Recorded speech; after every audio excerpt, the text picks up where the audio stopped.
انوارونه درب تل پر اوري اوري انوارونه درب تل پر اوري اوري زما د یار پوری جبین نازنین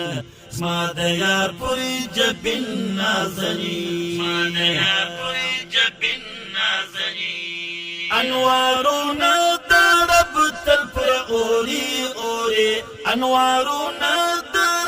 تل پر اوري اوري زما د یار پوری جبین نازنین زما د یار پوری جبین نازنین زما د یار پوری جبین نازنین سنگت صدیق و عمر رفیق و هر صحابیا په حق ناطق و د پتنګ غوندي هر یو